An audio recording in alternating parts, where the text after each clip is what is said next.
Welcome to another episode. I am V, and this is the Sussex Set. Thank you guys for tuning in as always. So much to talk about in this episode. My schedule got pushed back probably about a week, and I've had to basically come up with a new recording schedule because it takes quite a bit of time for me to prepare each episode as well as find the time to record and edit and upload on time while living life. So my schedule changed quite a bit in the past week or two. So I think I've mapped out pretty well how I'm going to proceed with the schedule of recording and all of that, just so I can get my episodes out on Thursdays because I do like Thursdays. But that being said, thank you guys so much for your patience and for allowing me to get that together because life happens, you know. So let's get right into the charity spotlight. In this week's episode, I want to focus on the Ujamaa Children's Home. They are one of the charities that Sussex Royal is following on Instagram. Just to remind you, their theme for the month of October is community. What I love is that when they switch up who they follow every month, unfollow, and then follow a new group of people, they tend to focus it around a theme.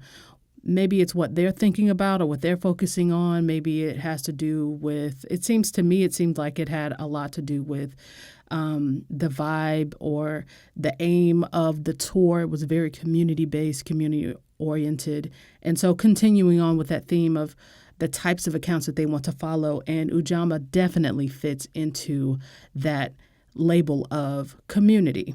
Ujamaa is a children's home in Tanzania that is more than just an orphanage. It was founded in December of 2009 by two Australian women, Carly McComb and Lucy Bradlow. Their goal was simply to give children in need the love, security, and support of a family and for them to find a place to call home. Well, it started with two young girls, and they now have 17 children between the ages of 3 years old and 19 years old, but they have a capacity for 20 children in the home. Here's a statement taken directly from their website. I find that I'm going to be doing that a lot more because they can speak for themselves better than anybody else can, and it'll give you a better idea of exactly what they stand for. By the way, Ujamaa is Swahili, and it's a word that means extended family, and it's based on the individual working for the good of the whole community. So that gives a little background for the name itself. So the statement reads, Ujamaa's Children's Home isn't just an orphanage, it's a home. We raise our children in a family environment where they live together as brothers and sisters, and this bond will remain for the rest of their lives. We provide the highest level of care and education, and we do this by maintaining small numbers and a close-knit family. We give our kids the chance to live happy and fulfilled lives as adults by providing primary and secondary education, as well as support with further study, university or trade school, based on what they want to do. We don't stop supporting them just because they turn 18 years old. This is a long-term commitment, and we are excited to see our children grow into the exceptional adults we know they have the potential to become. That is incredible. I know we kind of think of a stereotype of an orphanage or a children's home as being just somewhere where children are put because they're neglected or they may not have a family. Well, it really sounds like the family environment that they create is so beneficial for the children that do find themselves at Ujamaa Children's Home. And really, that's how a children's home should be. This really should be the norm and not the exception. That really sounds like such a wonderful environment. And it's great to hear about the investment that the children's home itself makes in the children who are residents of the home. So, in short, their goal is to change the cycle of poverty in Tanzania one child at a time, and certainly every effort helps. If you go to their website, ujamaachildren.com, you'll see a great documentary about the home and how they help the children there. They try to foster a sense of home life and balance for the kids, where it's not just a roof over their heads. They're seen as kids with dreams, just as any other kid that comes from their own family would be seen. And Ujamaa seeks to develop and protect these kids' dreams too. I'll link in the description the documentary. It's very, very touching, so please watch it if you have time, as well as the website itself. But please go to ujamachildren.com to learn about the children's home, as well as seeing how you can participate in furthering the success of the orphanage, because in doing so, you help to protect the light of an innocent child. And of course, we all want to be able to do that if we are able to. So let's get into some goings on. I feel like it's been forever, but I'm going to be hitting on a lot of things, and I'm going to try not to beat any dead horses in this episode, because I know so much of what I am going to talk about, you guys have maybe already, it's kind of old. It's kind of older. This is something that probably should have been on last Thursday's episode when I didn't have the time to actually do it. But I ended the last episode talking about one of Harry's patronages, the Well Child charity, and how we were expecting to see Harry and Meghan at the Well Child Awards, what it was for, and, the way they choose the honorees. And I also read 2 of the background stories of 2 of the 15 recipients. One was for Amy and one was for Dr. Coy, just to kind of refresh our memory here. Well Child is, as I'm beginning to know so many of the charities that they are affiliated with, that they do work with and on behalf of, Well Child definitely sticks out as one of my favorites. And it's a force, not just because it helps seriously ill children, but it empowers them to thrive, and many times thrive for the benefit of others, as we saw with many of the recipients of the 2019 Well Child Awards. And I hope that little segment at the end of the previous episode, I believe this is episode 30, I hope that gives people a little bit of context. Of course, on this side of it, we know a lot more about each of the recipients, but a little more context to someone who may be a little newer to Sussex watching, really, who wanted to know what that was all about, especially if the first they've ever heard of the Well Child Awards was Harry's speech, which basically made global news. So also, I forgot to mention last week, you may remember Well Child was one of the chosen charities for the Global Sussex baby shower, which was done around Mother's Day. Shout out to Free Peeper for her work on that and for getting that going. She shared a DM from Well Child that said that it raised over 15,000 pounds, which is not a small amount for the charity, and that's so amazing, because this charity is phenomenal. They do such great things, and things that can't even quite be measured, for the what they give back to these families.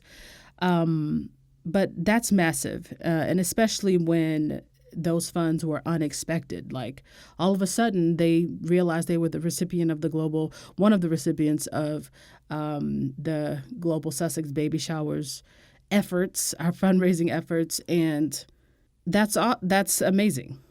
So shout out to Free Peeper for organizing that, and of course to the squad for bringing that to life, because certainly Well Child is very deserving, as so many others are as well. But I love Well Child. So not this past Tuesday, the Tuesday before last, we saw both Harry and Meghan at the Well Child Awards. And the first time we saw them together after the Africa tour ended. So that engagement for the Sussexes was very touching in so many ways. And I just want to talk about that for a second. So first and foremost, Meghan looks insanely good. Okay? Like, her new name is Your Royal Thickness, Her Royal Thickness. I'm being silly, but sis thick though. In a good way now. Thick is good. But not to objectify her either, but she looks amazing. And motherhood suits her for real. And showing up to the Well Child Awards looking like that, sis. I mean, first of all, it taught me how to properly wear a jacket, okay? If you just want to step out looking chic, Girl, just put that thing over your shoulders and ride with it. You feel me? I like that though. And I told y'all before, man, when I saw her at the US Open and she had on her denim shirt dress and then that cardigan looking thing, halfway through the match, she just draped it over her shoulder. It just, I don't know what it is, but it just makes you look a little bit more ritzy or something. Or I don't know. I like it. So mark my words. Everybody finna be draping their jacket over their shoulders now. Watch and see. Not to say that nobody's ever done that before, but go ahead, Meghan, girl, do you. Teach me, okay? So that's one. I also love that she's wearing her old clothes, even though they fit a little bit differently and definitely in a good way. But I love that she's wearing them. Just like the dresses on the South Africa tour, we recognize at least 3 of them. The trench dress and that striped dress she wore on the beach in Australia, as well as that blue shirt dress she wore to District 6. I'm loving it. And I'm probably missing something too, but the engagement dress, that's what she wore to the Well Child Awards. And Mama Sis looking great. She's looking great. But, I would like to believe that she has an extra swag, too. She's a different woman. When you become a parent, you're a different person, You're loved as well. And then also when you're in a great environment, you just walk with that extra. So certainly her aura causes her to look so beautiful, just stunning. But style is on point as well. But I love that she's just like a regular woman. If you've had a baby, your post-baby body is different. Even if you're the same weight, things may have shifted for you. But there's nothing better than being able to fit back into old clothes, especially if it feels like it's going to be forever before you can get back in them. And she's just a regular woman like everybody else. She's just highly visible. So yeah, it's pretty cool for her to be able to wear her old clothes, and we recognize those. And we also know that if she were to buy new clothes just because she wanted to buy new clothes, people would have a fit over it, even if she spent her own money on it. So Meghan, you're doing great. And people talking about, she needs to wear clothes that fit. They do. Just because they fit differently doesn't mean they fit poorly. And if you don't have an eye for style, that's your issue, not hers. And B, if she were to go out and spend her money on a new dress, the same people complaining about the fit would then be complaining about the price. And I've noticed a pivot now. People will say stuff like, I really like Meghan, and then insert some trivial criticism. Watch out for haters pretending to be fans. I've been seeing a lot of that lately. And it's so irksome, it's so bothersome because people know that just out and out hating on her is you're probably going to get more heat than you expected to, or than you would have gotten, say, a year and a half ago when it was just a free for all. Okay. Now people are wolves in sheep's clothing, if you will. And I have read literally thousands of comments on the various platforms that I man, whether it's Twitter, Instagram, especially YouTube. And there's a pattern that I've begun to recognize. Instead of out and out just hating on her, probably due to more regular users just stepping in to say, hey, you know what, that's not right. They pretend to like her so they can put that other little trivial criticism in their comment, So kind of like what some of the more passive aggressive royal reporters do, they're still haters at the end of the day. So kind of watch out for that. I pretty much just block people. I get so many comments now. It's to the point now where I'm just basically like, first of all, so many people that comment, I know who you are and I see you commenting on a regular basis. So in general, what I mean is I know generally the types of comments that you're going to write depending on how often I've seen your name. Then there are people who they're new to the channel or they're new to the different platforms, or maybe they're even new to Sussex Squad, and they have these sort of insidious types of criticisms to where it's hard to really fill them out. And again, I'm not really someone who says people are above criticism, but don't come to my page trying to criticize Meghan on her fucking hair. I'm sorry. That's just not productive. It's stupid. You know, what do you really have as a criticism for something that someone has done? And for Meghan, the answer is nothing. Don't come criticizing her about her clothes and how she's fitting, because what you're saying is not what you're actually writing. What you're saying is something underneath that I can detect pretty accurately nowadays, because again, I'm reading thousands of comments. And what you're basically saying is, I don't like this B. Let me see what I can get away with over here. Well, you can't get away with it on my platform. So that was a little bit of a tangent, but what I'm saying is watch out for people that are even just interacting with you on your platforms even. We don't have the ability to put a face to any of these names. So, I'm always wary of a war of attrition type situation where, you never know who's writing these comments, but they just want to sow seeds of division or seeds of dissension. So I just pretty much, bam, you're gone. Kind of like that, just because I don't want any weeds to grow in a positive space that I'm trying to create. But that being said, not liking someone's outfit is not the same as going out of your way to criticize them. Does that make sense? Because I think sometimes people think that they can't disagree with me or disagree with any of us, whether it's Tina or whether it's anybody on Twitter. I don't really think that's the case. And I realize I'm not talking about the Well Child Awards right now. But I don't think that's the case. I think it's about intentionality, right? And so, it's one thing to say, oh man, I'm not really feeling that outfit today, or I'm not really feeling that, or, because who cares about fashion, right? But that's just an example. That's one thing. But then it's another to say, man, she never wears clothes that fit her body, or, oh, she always have messy hair. Those are totally different things, okay? The second one will get you blocked, if that makes any sense. So just come with a little bit of respect. That's all I'm saying. And so whenever Meghan steps out, like at the Well Child Awards, or I guess there's another one coming up later this month, people love to make digs at her, but say, oh, well, don't attack me, or don't, bite my head off for saying this. And then it's some pure trash that they say after that. No, I'm not going to bite your head. I'm just going to block you, boo. So, I don't want nobody to feel antsy on my platforms, but I'm just mentioning it really irks me whenever, especially when I know she's looking good. That's my personal opinion.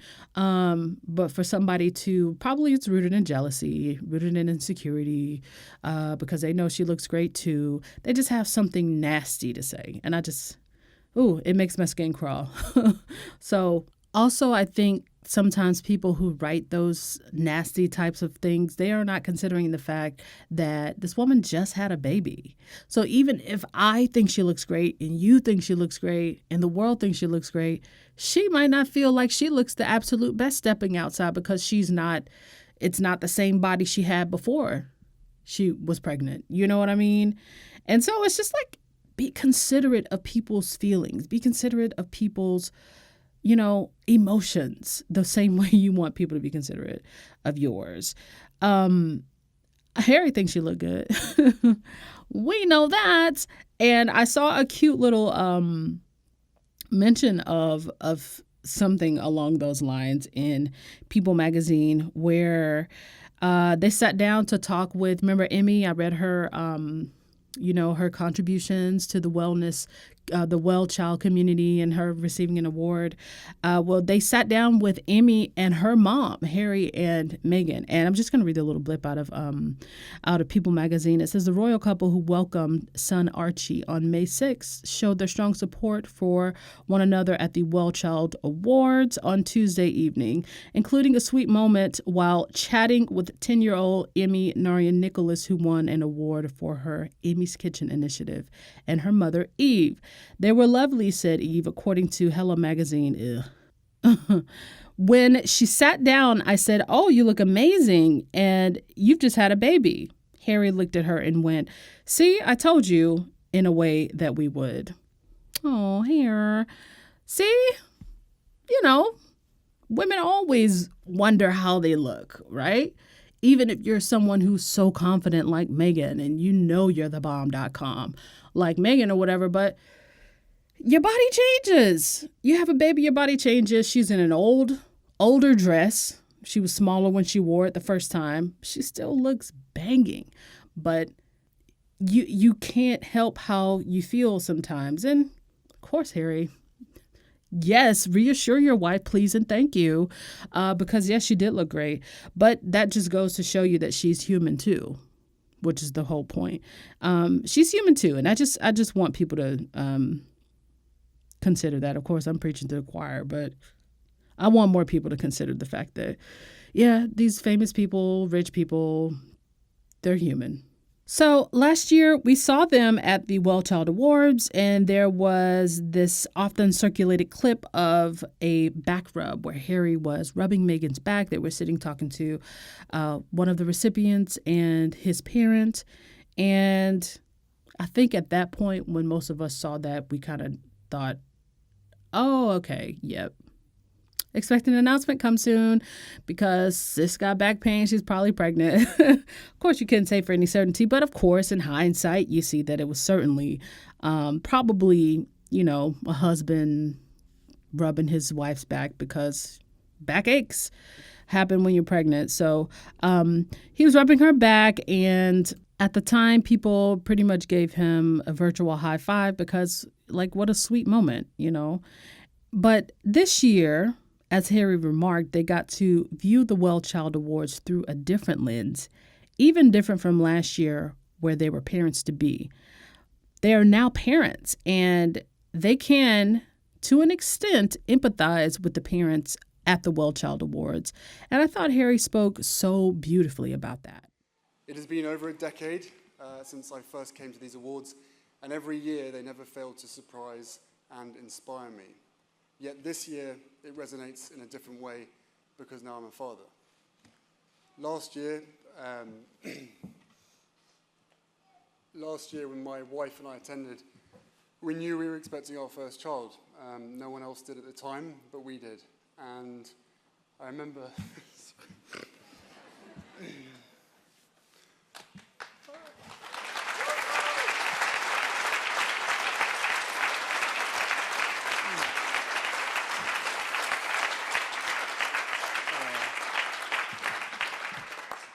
Sorry.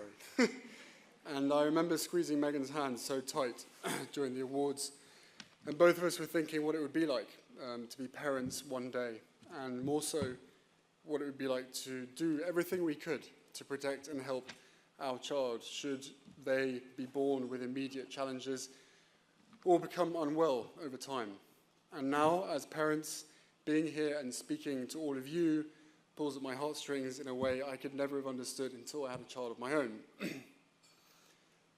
No parent wants to hear that their child will suffer, that they will face extraordinary challenges that will affect them throughout their lives. And yet, after meeting all of the Well Child parents and the kids themselves over the years, you've managed to give all of us a sense of optimism, a sense of hope and strength that no professional, no best-selling book, and no amount of advice could ever give any of us. So thank you for being you. It's one of the things I love about them, and it's that they're open to sharing some of their conversations and thought processes as a couple. And it was refreshing to see Harry speak on his outlook. And frankly, his world shifted once he became a father. He sees everything differently now. Everything. And if that makes him emotional, so be it.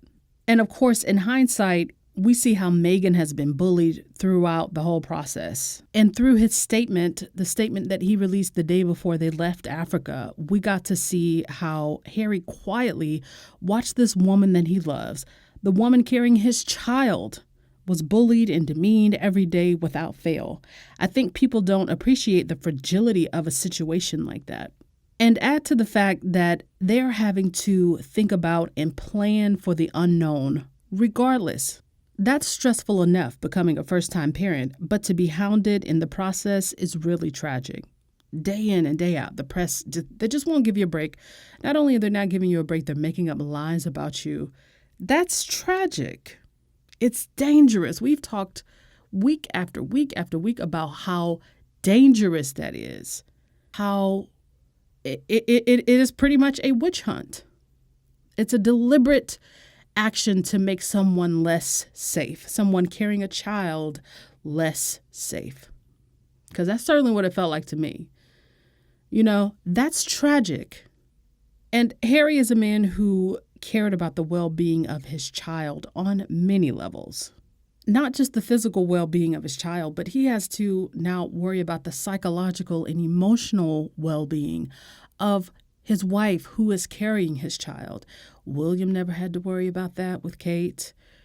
His father never had to worry about that when she was bringing in her two sons into the world. So why should Harry have to worry about that? You know, so really, if you look at it through that lens, homeboy has the right to be angry because something is different. Something is new somehow. They're hounded and hunted in a way that he can't remember, except for when he thinks about his mother at the end of her life. But his wife can't go through her pregnancy unbothered. So certainly we can understand his anger and frustration around that and whatever other emotion he chooses to share. I'm not here to act as if I know what's going on in his head or what he was thinking at the time of the speech or otherwise, but I can't imagine going through what they did while she was carrying her son into this world. I can't fathom it. Even still, he spoke at the charity that he's worked so closely with for a decade now. And he's seen the struggle of some of these children. Some have passed away. And to see the way they fight and empathize with one another, no matter what they're going through, those kids, their parents, the medical professionals, they embody the opposite of what bullies stand for. And they stand for more. And the Sussexes are always feeling at home in an environment like that. And I thought it really showed, like when you feel comfortable enough to truly be yourself, that includes showing emotion if the moment has arrived for you to do that. You know, that's not something that anyone can control. But to me, that said a lot about how Harry felt about the charity. And it said a lot about how he felt around the people in the room. And the fact that he was bullied for showing emotion, not everyone, I think in large part, people were supportive of that because it is refreshing to see.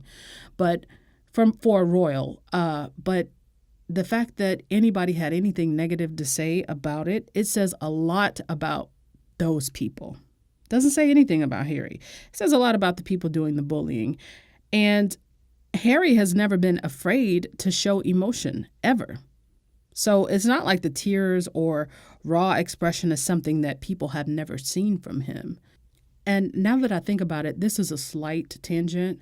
While I've never seen Harry personally get choked up, I've never seen him get choked up, but I have seen him speak very honestly about his distaste for the press, even years ago. Harry's never liked the press, right? It's mighty funny how he's always been allotted space to do that. And people of the British public have always been, I won't say forgiving, because truly there's nothing to forgive. He's entitled to his emotions. He's entitled to his thoughts and opinions about any and everything. But, you know, people have always made space for him for that. Now, all of a sudden, people are who have, I guess, put themselves squarely in the critics' corner have decided that, oh, Harry, I wish y'all could see how many comments I get from people who are like, Harry's just not his usual chipper self. I don't know what happened. Like, I really feel bad for him. I think he really just needs to see somebody. No, sis, that's the type of stuff that I block right away. You don't feign no concern, girl, because you know what you're saying. You know what you're saying. You don't think that he should be with his wife. And what he was crying about has absolutely nothing to do with his relationship and everything to do with the strength that he sees in those children. But so many people were trying to comment and talking about, oh, well, you know, Harry's just not his usual chipper self. No, because he's a protective father and he's trying to protect his family from snakes like you and passive aggressive journalists who write the same types of things. You know what I mean? So that's really what annoyed me about the fact that after Harry gives an emotional speech, people want to somehow talk about what it all means. No, it means exactly what the man said it meant. Did you listen to the speech at all, sis? Like, so that annoyed me. But it was really good to see so many people coming out who were, I guess, it's just so many people that we probably don't even know, who have decided that they're just going to support Harry and Meghan because they see now what's going on. The bullying of them has become so big, you know, if that makes sense, that regular everyday people who don't even know the Queen's first name, you know, let's say they're not from England and they just know her as the Queen. There are a lot of people like that, believe it or not. They know they're being bullied, you know, so they decided, you know, screw that. Harry, yeah, if you want to cry, bro, go ahead and cry. That's cool. Ain't nothing wrong with that. And Americans don't really have a problem with that. I know over there they have this whole stiff upper lip shit. It's stupid to me. Sorry, that's just me. No shade to nobody's culture, but that's dumb. Everybody cries. And it's not like he was crying about, you know, him losing his favorite pair of shoes or some shit. The man was speaking about what he's been enduring for the last year. He wasn't really speaking about that specifically, but seeing the strength of the parents, the medical professionals, and the children specifically, not really knowing what to expect as not just a new father, but as a father who could have a child who develops something over time. You know, kids get diagnosed with leukemia all the time, you know, and so pulling from the strength of those people, I'm sure it's palpable. I'm sure it's palpable every single year he attends the Well Child Awards. So he has he walked through a whole brand new door in life, becoming a parent. So if you're not emotional about your own child and you're not emotional about your own family, not saying everybody should be emotional, but he certainly deserves space for that. Any parent does. When you care about the people in a room such as the Well Child Awards. And just to clarify, because I know it's going to be somebody up in my comments talking about I said English culture was stupid. No. What I mean is, I think the idea of having a stiff upper lip, and to me as an American, that just sounds like, you know, don't cry, don't show any emotion, don't acknowledge your emotion. That just is what it always seems like to me. And then I guess also a lot of people who did segments on it, news segments on that part of the speech, they were referencing it. Oh, well, you know, England it's a place that's known for its stiff upper lip. And, you know, that didn't seem to stop Harry from showing emotion. Like, to me, that's crazy. Now, I'm not saying go blubbering around all over the place every day about every little issue that you have, but there's nothing wrong with acknowledging your emotions. And so I think a lot of times, and that's something that I think Harry's done a really great job of since becoming a working royal, talking about the dismantling the stigma that people place on folks who show vulnerability, whether this is about mental health or whether it's about being a victim of poverty, whether it's about being a victim of whatever kind of trauma that you might have experienced in your childhood, or, you know, having HIV, or you're having a status and having to live with the new status and not hiding that, like not hiding the fact that you feel things about that, including, but not limited to, being the victim of bullying while you're just trying to transition into the most critical role that you will ever have in life, which is a parent. So that's what I meant about that. Here's something else that annoyed me. The fact that people used an opportunity to call Harry woke or not necessarily woke, but they called him weak and virtue signaling because he was emotional talking about his own unborn child.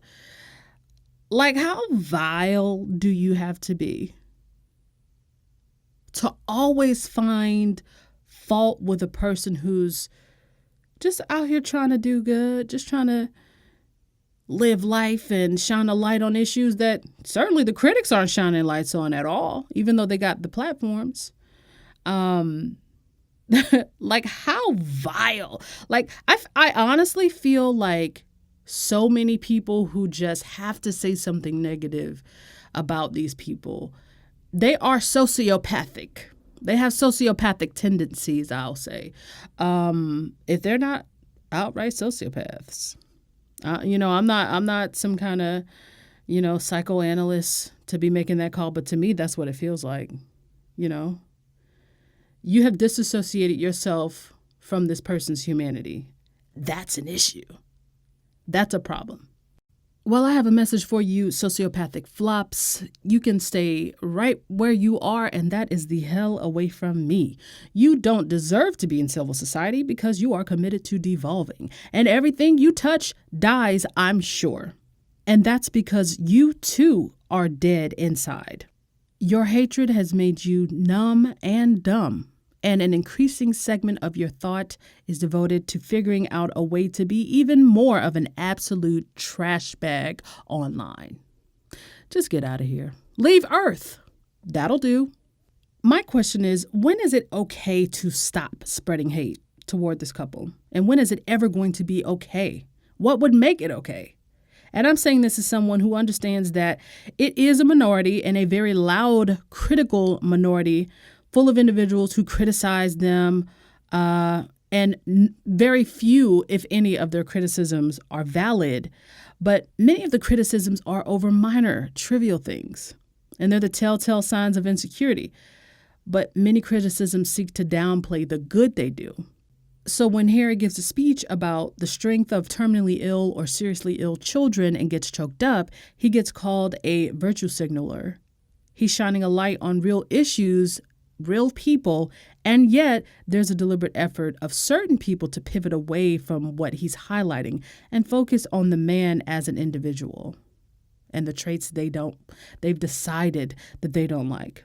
At the end of the day, I think Harry and Meghan are doing far more good than any of their critics, but more importantly, they're inspiring people who otherwise wouldn't have thought to do good, even in their own communities, to take action toward doing that because they see it in practice. So, well done to them. And I've always said there's only so much that they could take. There's only so much of tuning out the criticisms or tuning out the bullying that they could actually do. But I love how productive they're being with it, and they're speaking for themselves, which brings me to my next point.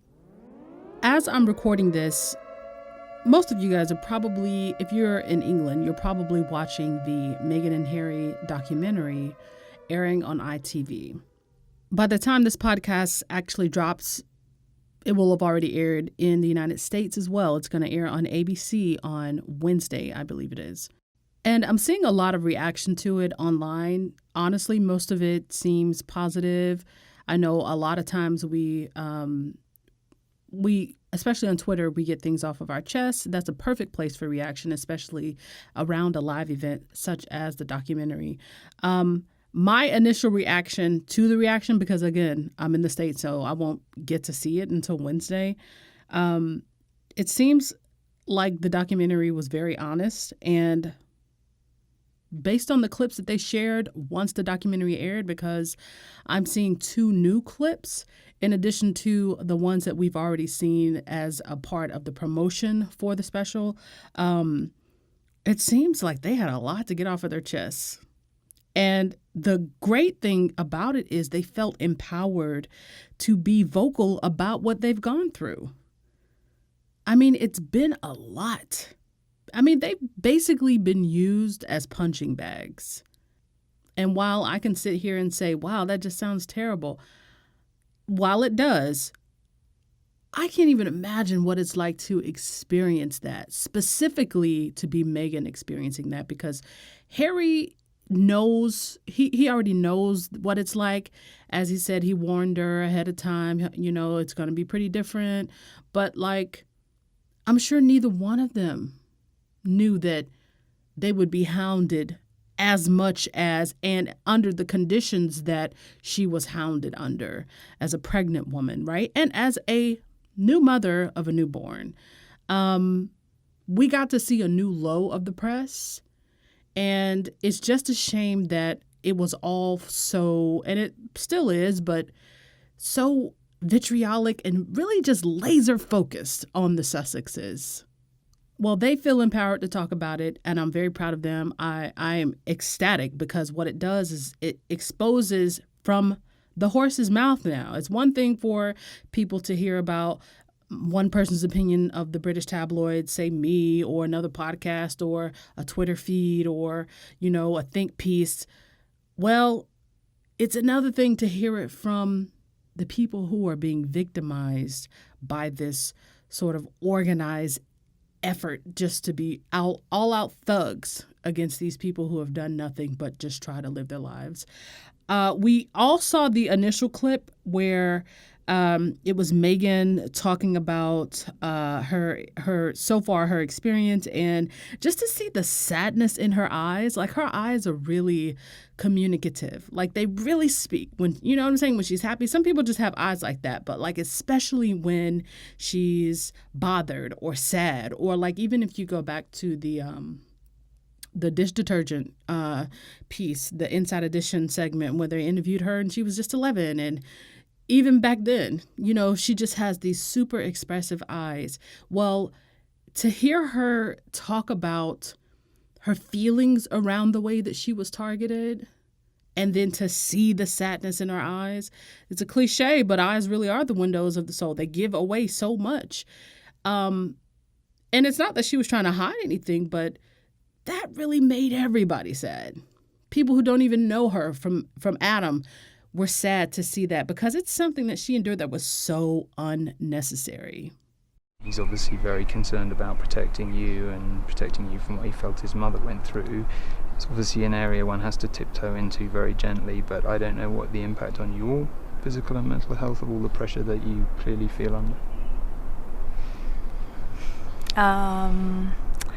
I would say, look, any woman, especially when they're pregnant, you're really vulnerable, and so that was made really challenging. And then when you have a newborn, it's a long time ago, but I remember. Yeah. And especially as a woman, it's a lot. So you add this on top of just trying to be a new mom or trying to be a newlywed. It's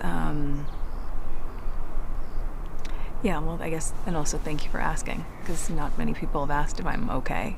But it's a very real thing to be going through behind the scenes.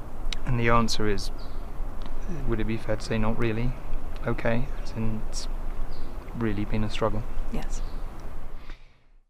And she said something in that clip that really stood out to me, just like a sore thumb. I'm pretty sure it did to you as well. And I could be reading into things. I'm probably not, but I don't know any of these people personally.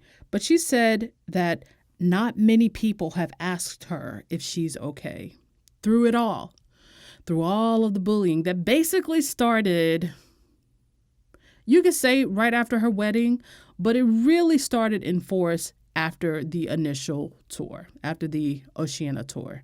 So from way back then to now, it's been a full year minimum that she's been a target, and not many people have asked her if she's okay. We already know she's not talking about Harry. We know she's not talking about the friends who did the piece, the anonymous 5 friends who wrote or who talked about in People magazine how what they're writing about Meghan in the British tabloids just doesn't add up. She's not talking about people in her inner circle. I wonder who she's talking about. And I don't think she's trying to be pointed.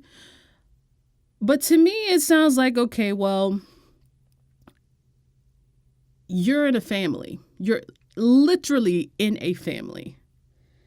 You are being bullied every day over the stupidest things. Just to recount some of the headlines that I remember, or the BS stories that I remember, Meghan made Kate cry. That's when we all knew what it was going to be. We already knew how they were going to racialize things. And we already saw how they were going to step on Meghan to promote Kate, who doesn't really do a good job of promoting herself, right? No shade, no shade, no shade, no shade. I'm really not trying to be shady. All I'm doing is stating a fact, okay? She doesn't. And if that's worked for her up until the time Meghan joined the family, because apparently it stopped working when Meghan basically raised the standard just because her standards for herself are such high standards, right? So we saw what it was going to be then. And then we saw some story about a tiara where she was supposed to be this diva who's throwing a tantrum because she didn't get the tiara she wanted. And Harry stormed up to the queen and said, well, what Meghan wants, Meghan gets. Okay. And then we saw the little story about, after she did the Together cookbook about avocados being, oh, well, Meghan, she's funding a famine by these avocados that she likes to eat. And that's just how ridiculous it is, because I just realized in saying that I got my bullshit stories mixed up. The avocados were about her eating toast in New York at her baby shower. Oh my God, this millennial snack, it funds famine or it causes famine in wherever. I can't even remember. The thing with the Together cookbook was apparently Meghan supposedly is somehow affiliated with some jihadists, knowing good and freaking well that cookbook has absolutely nothing with whatever they were trying to tie, has nothing to do with what they were trying to tie. But the point is, I'm going through all of these things just to kind of reflect on how vitriolic and nasty and unnecessarily terrible these so-called journalists have been. And they've gone out of their way to be terrible to Harry and Meghan, from saying that they were going to be banished to Africa to saying that, she's vulgar for wearing a one sleeve or off the shoulder dress to the British Fashion Awards, where the receipts say Kate's not vulgar for doing the same thing. She's not vulgar, but the black one is. Okay, to when they got a renovation for Frogmore Cottage, which needed a renovation. Okay, and all of a sudden, all of these papers were pushing this narrative that, you're a public figure. You need to let us into your private lives. You want us to fund your renovations, and when truthfully they don't fund. It comes from the privy purse. So and by the way, they didn't really fund the renovation any more than they funded anything else that was in the report. So it's just that the British media, they deliberately spread these stories. Do you think any individual taxpayer, just taking that one story, do you think they would actually care if they didn't see that headline every other place? It was so ubiquitous that even American outlets were picking this up and asking the question on their shows because they don't have shit else to talk about, I guess. Well, do you think Harry and Meghan should take taxpayer money or take money from A, B, and C to fund their new home if they're not gonna show their baby to the British press right away or whatever? They have been through it. And that's probably not even half of the things or the lies that I've seen, that you've seen.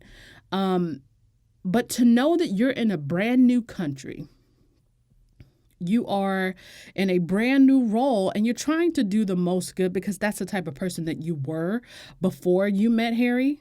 Because Meghan was a philanthropist before she met Harry. And she didn't just start gearing up to be a philanthropist as she was dating Harry. This is what she did, sis.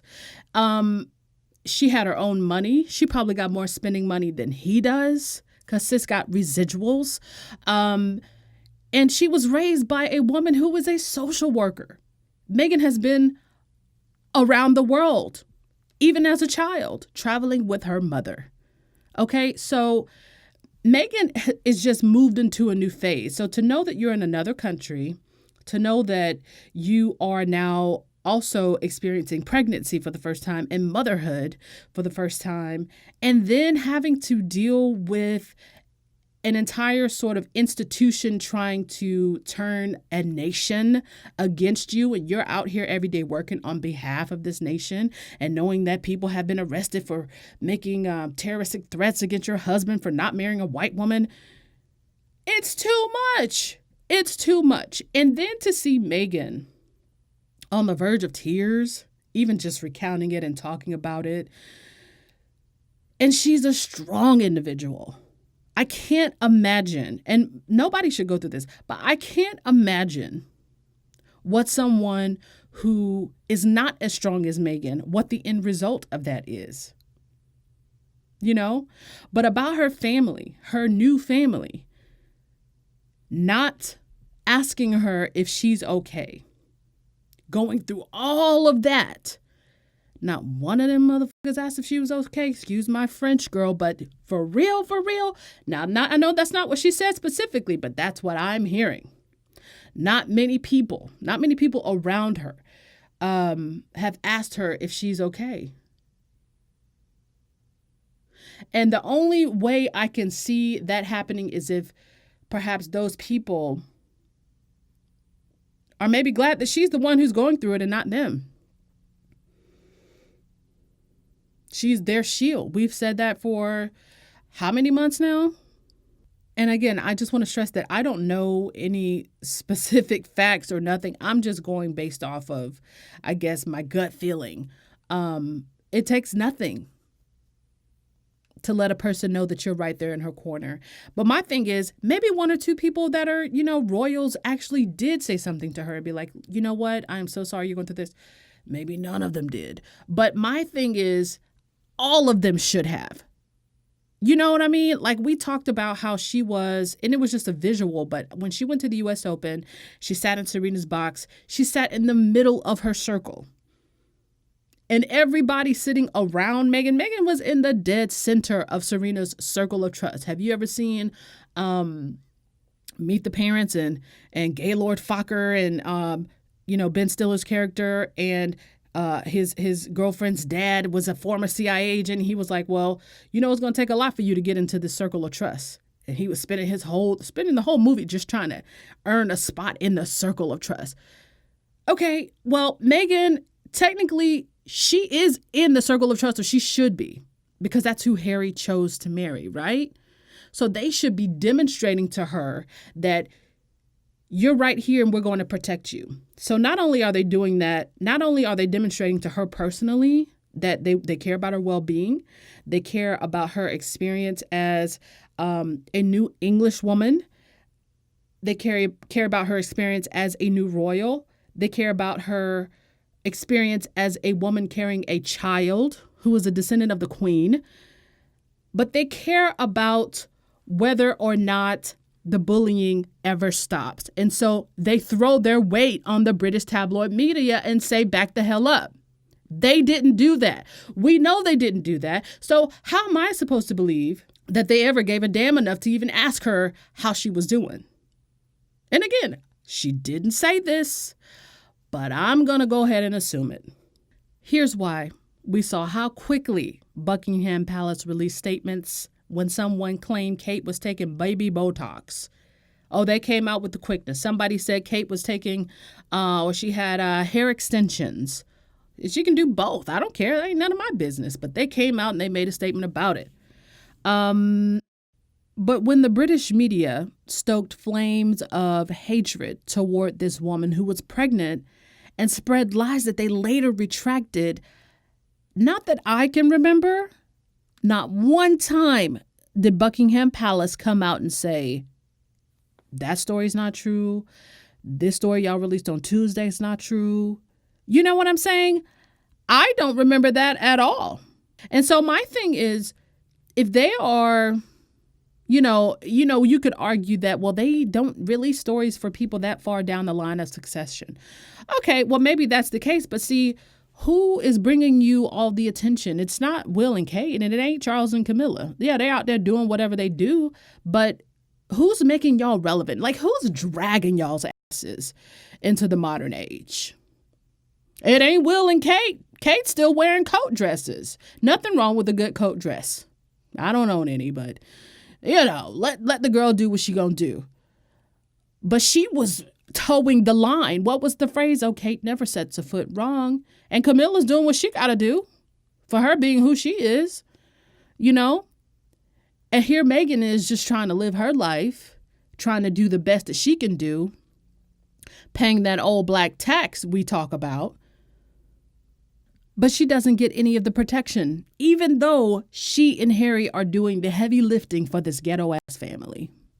And the sad thing to me is that I feel like I'm getting more and more confirmation that these types of people, the royal family, in tandem with the British tabloid press, they like to eat people alive for sport, just for fun, just to see what would happen, because they know they don't have any consequences.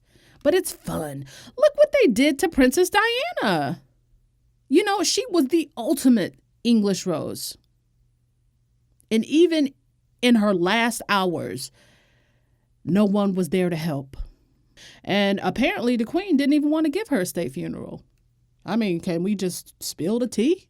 That's well documented, but I guess Charles's guilt took over. But my thing is, and I'm sorry for how that sounds, because I know it sounds a little bit raw right there, but that family, they're really, girlfriend, they're some scoundrels. They're just, they just do high tea and they got gold-plated everything. But in some ways, they're no better than the people I call thugs and hooligans, who are the tabloid press. And I only say that now because I didn't really have any evidence before Meghan joined the family.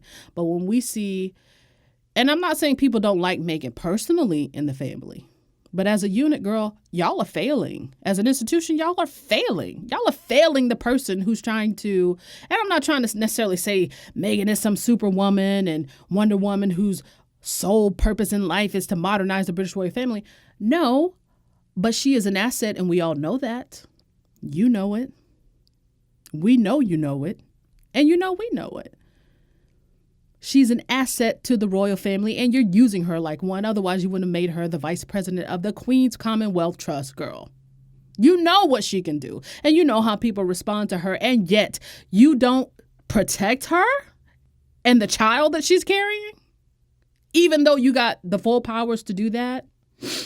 So that's so much of what I hear when Meghan talks about the tabloid press, because Meghan wouldn't be so sad and she wouldn't feel so, I guess, I'm sure there might have been times where she felt terrified, just even thinking about the rest of her life. She wouldn't feel so sad about the state of things if she knew she was protected behind closed doors. She's protected in her own home. That's different from being protected inside the institution. And it is well documented. This only makes me respect Princess Diana more because it's well documented. Sis never stopped talking about the nature of that royal family. And she said, you got to be crazy to join it. And in hindsight, we see just why Harry, which God bless him, because I really feel for him too, because he's a different kind of person. He truly is Diana's son. I understand why he was holding on to her so tight, because he didn't want to lose her before they got engaged. And he released that statement, you remember? And I see why they suing the hell out of everybody else right now, because for what the profits that they're raking in for you motherfuckers, they deserve the peace of mind of knowing that they're going to take some of their power back. They're not the victims that you want them to be. And so I'm proud of them for speaking out. Sorry, that's a little bit of a rant, but I'm proud of them for speaking out, putting things in their own words, being on camera, saying it. And again, when she spoke to Pharrell at that Lion King premiere, they don't make it easy. She was talking about them hoes in the British press. And men can be hoes too. She was talking about all of them trying to make her life a living hell, and they're trying to eat her alive for sport just to see what happens. So God bless them. I really didn't expect this to be a profanity-filled episode, but it is what it is, and I'm not deleting shit. So I just want to say, Meghan and Harry, we got your back. I think y'all already knew that. They don't have to acknowledge the Sussex Squad. And in fact, I don't ever really want them to. I'm with Tina on that. But like, we're out here because, again, most of us are Black women. We know what it's like to feel like we have to just put up with racism, whether it's in a corporate environment, educational environment, whether we are walking around the store. Here's a perfect example. You guys ever walk around the store? And maybe this is just me, but you ever walk around a store, especially if it's like high end, and you're being watched, you're being, or you feel like you're being followed, some eyes are on you. And so you make it super obvious that you didn't come there to steal. You just came to get your and go, or when I don't really know if other people experience that, but that's what I have experienced, especially when I lived in New York. Or like when you are, this is a little bit more of a petty example, but people say Black people don't tip. So when you go to a restaurant, you overcompensate on the tip just because you don't want the waiter to think you're racist, or not think you're racist, but think you're cheap. You know what I'm saying? And or you assure them that you're a good tipper so you don't receive bad service or some shit. It's just like there are so many minor ways that people of color and Black people have to operate. And Meghan is light-skinned, bro. And they're still treating her like, what did they say? She's straight out of Compton. So I think the people who support them, especially Meghan, they're largely Black women who understand that not only do you always have to put up with racism, you have to be, twice as good to get half as much? You have to be above and beyond better than people's expectations of you and those around you, just to even get what you've earned in a space like hers. I would say in her space, she's earned at least peace of mind to be able to do her work. She's going all these different places, promoting all these charities, to be able to do that in peace, right? So I think a lot of people identify with her on that level. But I know I feel like I know that they know that we're out here and we're supporting them. And since they've gotten married and since she's become the Duchess of Sussex, we've done a pretty good job of giving them hell. The people who deserve to be given hell, we've been giving it to them. And so I hope they at least feel that. So one thing I do know is the love for Meghan is growing, and the royal family and the tabloids are running out of ways to dim her light. They're running out of options. And so it'll be interesting to see the reactions because this is not slowing down. Case in point, the One Young World Summit that we saw Meghan at in purple, looking like real royalty, the only royalty. Case in point, like she couldn't,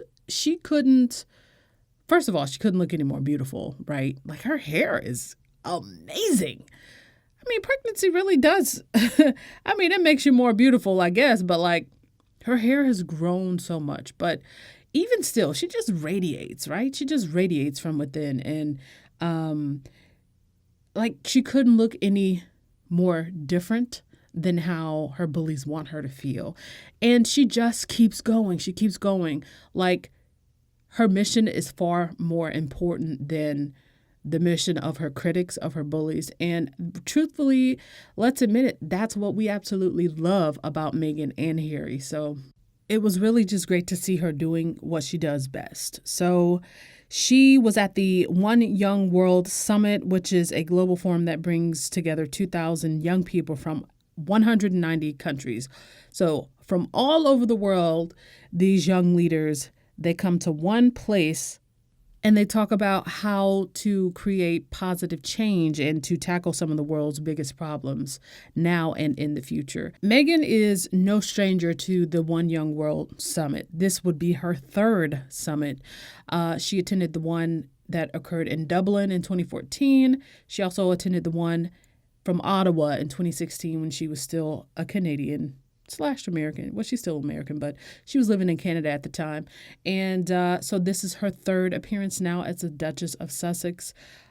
I mean, Meghan is who she is, right?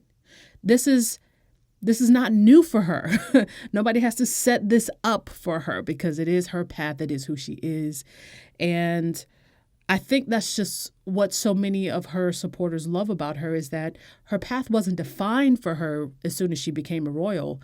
She defined her own path for years before she met Harry. And I think people resent that about her. And it's not her fault. Only people that would resent that type of thing are people who probably don't even have the gusto to define their own damn path. But anyway, Meghan attended the summit and she received the welcome that we know she's accustomed to receiving from people that love and support her, as well as people who are into having those productive conversations. She is, after all, the vice president of the Queen's Commonwealth Trust, and all of the Commonwealth is represented there. It's 190 countries in the world and only 53 Commonwealth countries. And so I'm sure she got to connect with those young people. And, you know, she's very comfortable being in a room where conversations are happening, and not just conversations, but meaningful conversations. And it was just really great to see her emanating and radiating this energy that is the total opposite from what her bullies hoped to produce in her, not quite realizing who this woman is. So we absolutely love it. She looked amazing. And I just look forward to seeing her do more this fall, especially now that she's back to work. The tour is over. We get to see the Duchess, because there's really only one Duchess. That's me being shady. But we get to see the Duchess doing what she does best. And that's connecting with people, that's having conversation, that's making change. So look out for her doing a panel discussion, I believe it is, on women's empowerment at the same summit. That'll be later in the week. And I think this is like the third or maybe the fourth panel or roundtable discussion that she's been involved in. And Meghan, we are so proud of you. Harry, we are proud of you. Just keep doing what you're doing. So lastly, before I sign off of this thing, because according to my estimate, this podcast is at least an hour long, which is kind of rare. But, you know, this is kind of like two podcasts in one, because the last one was 2 weeks ago as opposed to one. But this is more of an announcement / backstory. So over the weekend, I created a Patreon or Patreon page. For those of you who don't know what that is, it is a platform where, and shout out to Tina, because I actually didn't know this existed until she let me know about it. But it's a platform where people who want a space to support your platform, your specific platform, or a lot of creators use that space to support creators on a more regular basis, because they want to support, not necessarily because the creator has petitioned for it, and some do, but it's a space that sort of allows for that in a way that YouTube as a platform doesn't, not quite. So that's been created, and I know there are a lot of new subscribers, people who specifically, I guess, on YouTube and iTunes actually, that subscribe and listen regularly now, way more listening now than when I started the podcast, the Sussex Set, or the YouTube channel.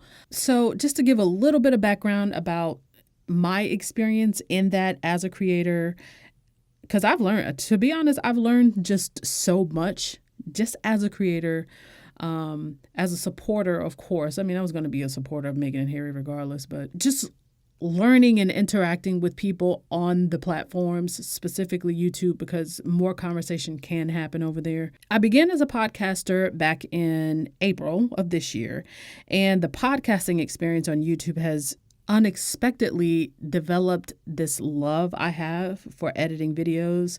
Now, I've always, to an extent, edited things here and there for other people, but my love for storytelling goes back so far into my childhood. So that's part of what informs my editing, but it's truly developed immensely, really, in the last 6 or 7 months, just because I've been doing it regularly. But at the heart of what I try to do is storytelling.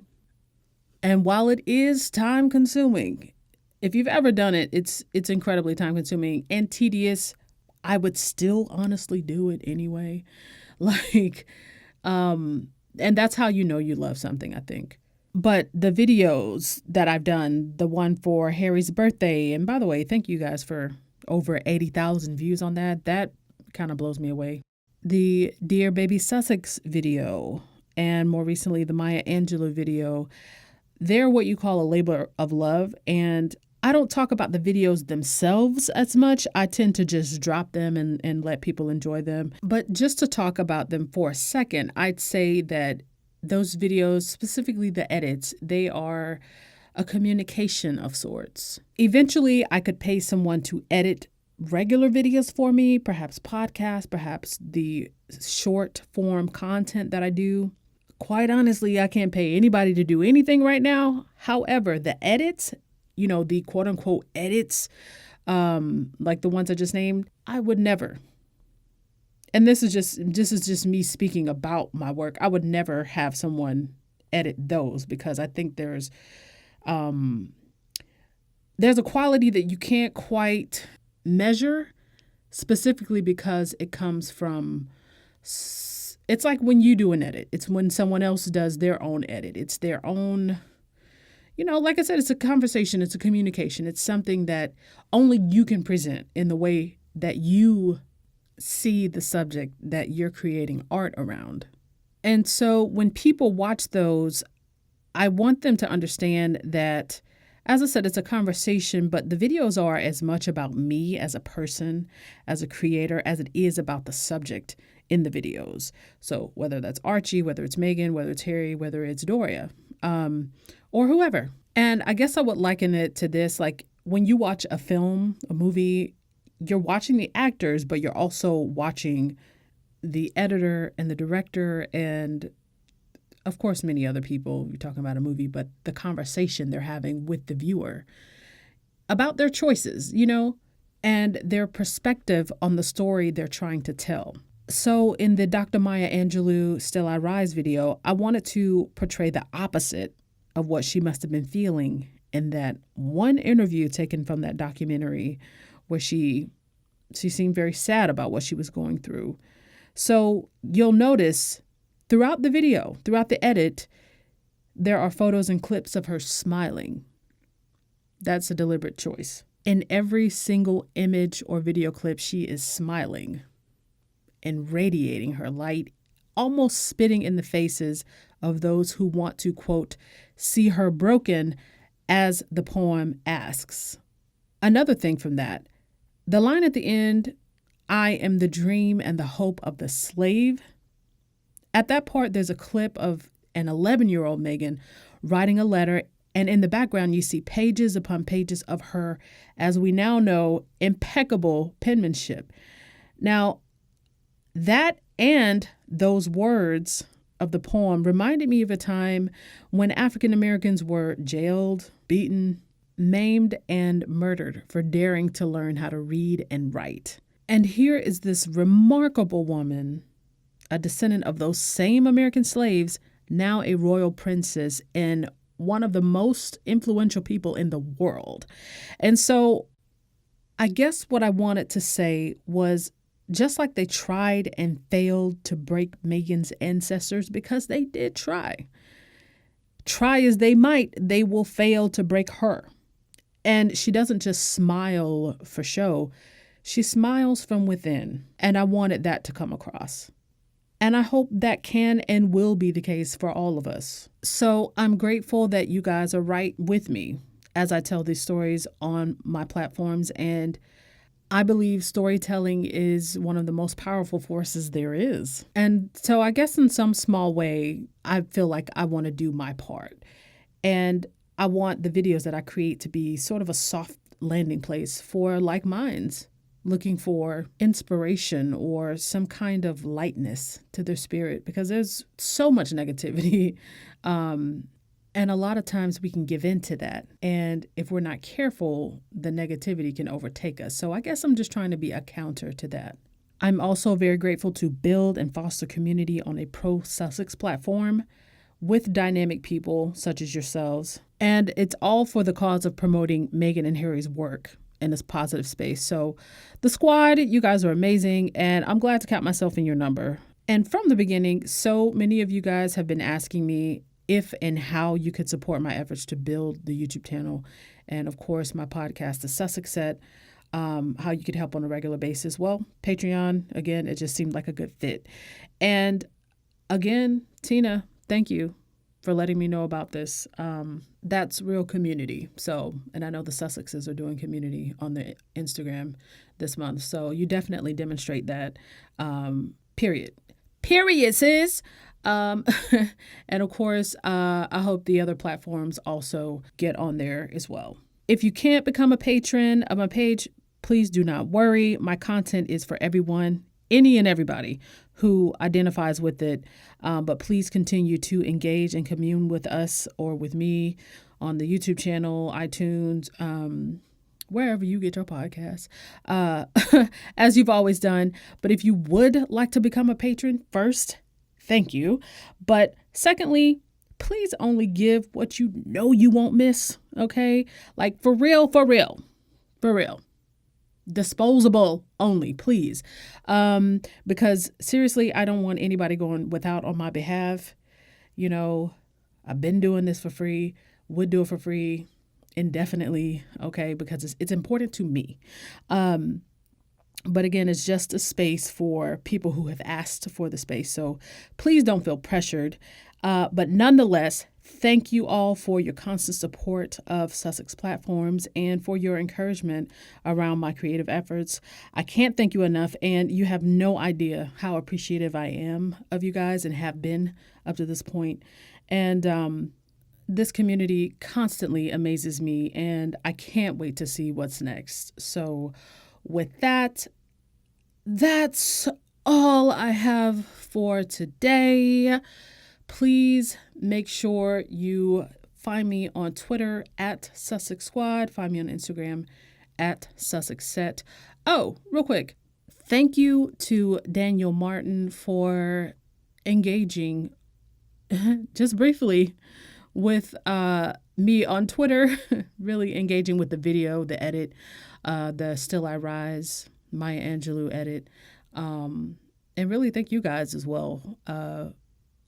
To be honest, when I made that, I really didn't, I knew what it meant to me, but I didn't really realize how needed it was at the time. That you might find that hard to believe because, you know, seeing her talk about her experience as a royal, like it really got to my soul too. But honestly, it's something that I had been meaning to do for a very long time. That's why if you go back into my podcast titles, one of them is titled Still She Rises. And so if you're a Black American woman or Black woman or woman in general or Maya Angelou fan, you know that poem and the significance it can play in your life. And every time I've thought about it, every time I've heard it, I've seen so many parallels in the people who've talked about anything Meghan has done and engaged in the various channels and platforms. Every time you hear a reference to that poem, even if it's just some random occurrence, it reminds you of what Meghan is going through and what her spirit is made of. This indefatigable thing that she has where you can't sink her, you know? And Maya Angelou is certainly one of those types of people. Her life is remarkable. So it just seemed like a no-brainer to me to finally marry those two things. But it just so happened to be at a time when, truthfully, we all needed it most. And to see one of her best friends engage in that and find meaning from that as well is, I mean, goosebumps. that kind of gave me goosebumps because it really let me know just how deeply something like that, creative content, can resonate. And I promise you, I'm not tooting my own horn. I just want to thank all of you guys for your response to that and your feedback on that. But so it's really not about me. It's so much of it is about Meghan, and so much of it is about what we hope for her, because we know what she's trying to do. We know what type of person she is, and we just want to demonstrate that we have her back. So it doesn't matter if you're Daniel Martin, doesn't matter if you're Nacho, doesn't matter if you're, the nice girl that went to school with her in middle school who talks about how Meghan wrote her a letter. It doesn't matter if you're a Northwestern alum, a Suits fan, or some random person who's met her on one of her engagements. Sis, we all have your back. And thank you for allowing me to demonstrate that. Don't forget to subscribe to the channel and download the Sussex Set wherever you get your podcasts. Thanks in advance for anyone who decides to support on Patreon. I'll make sure to put the link in the description. And as always, thank you guys. Squad, you're a blessing. You're an amazing group of people. And we should all be very proud to be a part of this community. I mean, I know I say that every episode, but I really mean it. So until next time, peace. I'm a bad bitch. You can't kill me.